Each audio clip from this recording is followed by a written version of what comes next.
தமிழகத்தில் உள்ளாட்சித் தேர்தலை ரத்து செய்து சென்னை உயர்நீதிமன்றம் உத்தரவிட்டுள்ளது பற்றி நமது நெல்லை செய்தியாளர் ஆல்வினிடம் மேல் விவரங்களை கேட்கலாம்.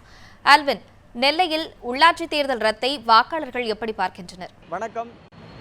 தமிழகத்தில் 2 கட்டங்களாக நடைபெற இருந்த உள்ளாட்சி தேர்தலை ரத்து செய்து சென்னை உயர்நீதிமன்றம் இன்று உத்தரவு பிறப்பித்திருக்கிறது. குறிப்பாக திருநெல்வேலி மாவட்டத்தை பொறுத்தவரையில் திருநெல்வேலி மாவட்டத்தில் இருக்கக்கூடிய ஒரு மாநகராட்சி, 7 நகராட்சிகள், அதே போன்று 19 ஊராட்சி ஒன்றியங்கள், அதே போன்று 36 பேரூராட்சிகள், 425 கிராம ஊராட்சிகளுக்கென மொத்தமாக 19,000த்திற்கும் மேற்பட்டோர் வேட்புமனுவை தாக்கல் செய்திருந்தார்கள். அந்த வேட்புமனுக்கள் மீதான பரிசீலனை இன்று நடைபெற்ற நிலையில் சென்னை உயர்நீதிமன்றம் இன்று இந்த தேர்தலை ரத்து செய்வதாக உத்தரவிட்டிருக்கிறது. அதாவது தமிழக அரசு வெளியிட்ட அந்த 3 அரசாணையையும் ரத்து செய்து உத்தரவிட்டிருக்கிறது.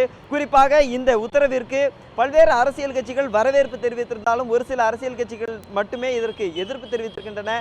இந்த சூழ்நிலையில் இந்த திருநெல்வேலியில் இருக்கக்கூடிய 4 மண்டலங்களில், அதாவது குறிப்பாக திருநெல்வேலி மாவட்டத்தினுடைய தச்சநல்லூர் மண்டலத்திலே வேட்பாளராக போட்டியிட, அதாவது களம் கண்ட இந்து மக்கள் கட்சியை சேர்ந்த உடையார் நம்மோடு இணைந்திருக்கிறார். அவர் இந்த சென்னை உயர்நீதிமன்றத்தினுடைய உத்தரவு குறித்து அவர் என்ன கருத்து தெரிவிக்கிறார் என்பதை அவரிடமே கேட்டு தெரிந்து கொள்ளலாம். சார் வணக்கம். இன்னைக்கு நீங்க அதாவது இந்த உள்ளாட்சி தேர்தலுக்கு போட்டியிடுறதுக்கு 9வது வார்டில் போட்டியிடுறதுக்காக வேட்புமனு தாக்கல் செய்திருக்கீங்க.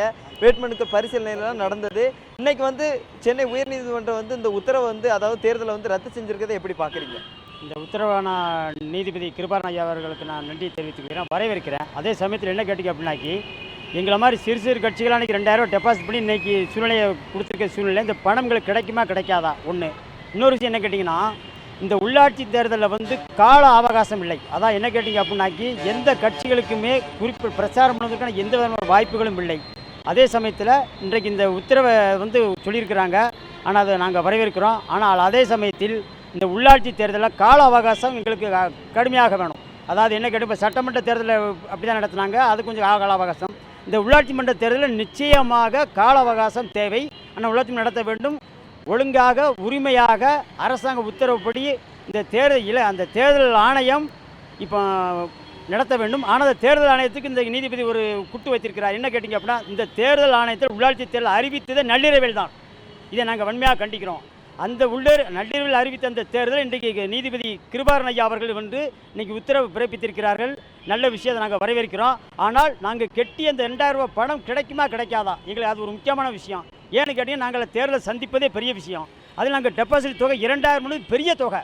இந்த தொகைகளை தருவார்களா மாட்டார்களா, இல்லை என்று சொன்னால் இந்த தேர்தல் ஆணையம் என்ன செய்ய வேண்டும் என்று சொன்னால், இதை அப்படியே வைத்து கொண்டு எங்களை தேர்தல் காலத்தில் இறக்க வேண்டும் என்று சொல்லி எங்களுக்கு அதே உத்தரவை திருப்பி பிறப்பிக்க வேண்டும்.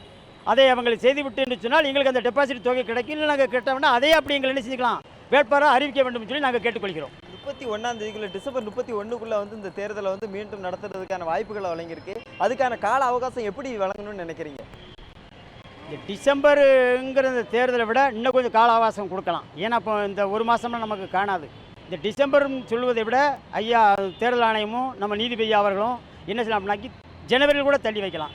ஜனவரி, பிப்ரவரி வைக்கலாம், அவ்வளோ மாற்று கருத்தில். ஏன்னா போதிய அவகாசம், எல்லோரையும் நாங்கள் சந்திக்கணும், வாக்கு கேட்கணும். எங்கள்கிட்டலாம் பணங்கள் கிடையாது.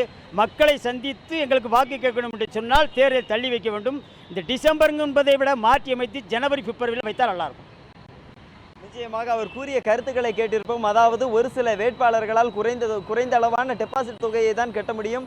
அந்த தொகையை கட்டியிருக்கிற தங்களுக்கு அந்த தொகை மீண்டும் கிடைக்குமா கிடைக்காதா என்ற ஒரு கேள்விக்குறியையும் அவர் முன்வைத்திருக்கிறார். அதே போன்று தமிழக அரசு எப்படி சட்டப்பேரவை தேர்தலை நடத்துவதற்கு போதிய கால அவகாசம் வழங்கியதோ, அதே போன்று இந்த உள்ளாட்சி தேர்தலை நடத்துவதற்கும் போதிய கால அவகாசத்தோடு இந்த தேர்தலை சிறப்பாக நடத்தி முடிக்க வேண்டும் என்பதே பல்வேறு அரசியல் கட்சிகளுடைய கருத்தாகவும் இருக்கிறது. இது பொதுமக்களினுடைய கருத்தாகவும் அது இருந்து கொண்டிருக்கிறது.